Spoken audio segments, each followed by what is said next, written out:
For great gameplay videos, reviews, and awesome design work, make sure to visit Lugo Entertainment's YouTube channel.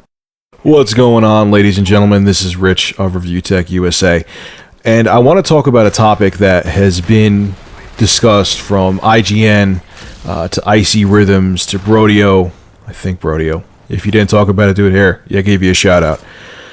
Should people who haven't yet invest in this generation? And Icy Rhythm said no.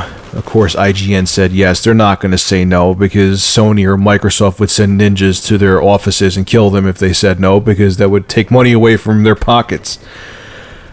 But I kind of have a gray area answer to it. Here's my take on it. The thing about this generation is that this is the longest generation ever. I think it's official now. No generation has lasted longer than this current generation of gaming consoles. Not saying that other consoles haven't lasted as long, but having these consoles, the current generation, the PS3, the 360, and the Wii, be the main consoles without a successor coming out, this is the longest generation. I know the PlayStation 2 has been out for 10 years, but 5 years into it, the PlayStation 3 came out. It's past 5 years, and there isn't a PS4.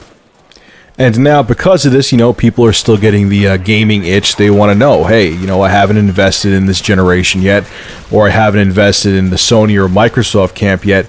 Should I? If the consoles actually are coming out in 2014, then I would say hell yeah. I mean, that's another 2 years. In a normal console lifespan, which is usually 5 years, there's almost half the life left of the current generation console. So think about it. It's only 2011. If they are coming out with the Xbox 720, which is a terrible name, and the PS4 in 2014, you have almost 2 years and change left to enjoy them and play all the new games that are going to come out, all the games that have been released. And if they're going to be the forefront console, you're good. But I have a feeling now, and I kind of was leaning away from this, but now I'm just second guessing it, that either Sony or Microsoft's camp is going to pull a Sega. They're going to pull a surprise where, oh yeah, we said 2014, but yeah, we're coming out with it at the end of 2012. And if that happens, I would tell you, hell no, stay away.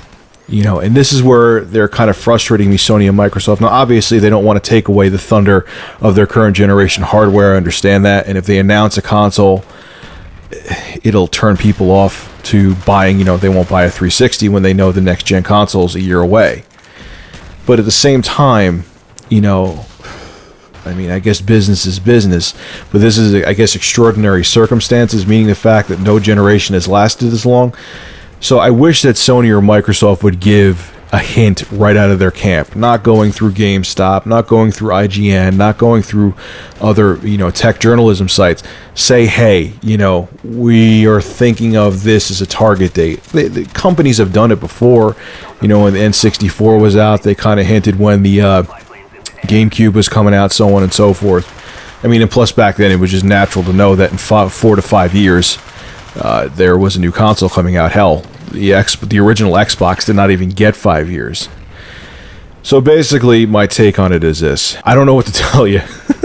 That's really it. It's kind of tough because, I've been hearing stuff from Bethesda, like I said, from GameStop and other credible sources that they're not coming out with new consoles, Sony and Microsoft anyway, obviously Nintendo is, until 2014. But then you hear other things about how Microsoft is getting a console together, and they may announce it at E3.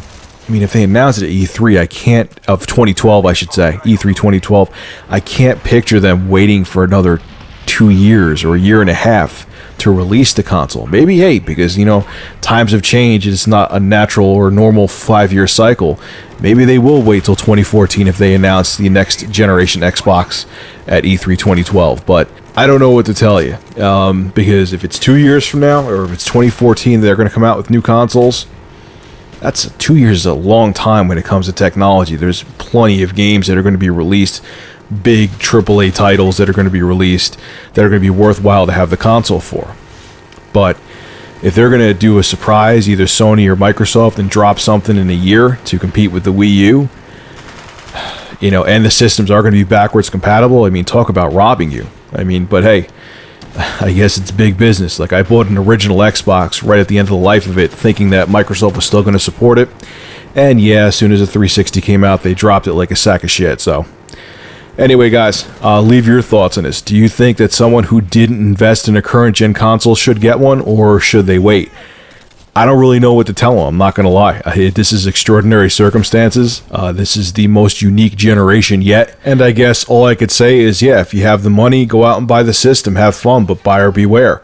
In a year, it could be worthless, and you could have wasted your money, but hey, you only live once, so.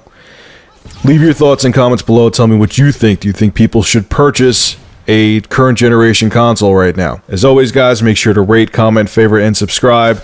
And now I have to go work on an NBA 2K12 review before Ben Hansen and Steve Masters from GotGame.com fly out here and assassinate me. They're going to hook up electrodes to my nipples, and it's going to be pain. Real pain. True story, too, by the way. Anyway, have a good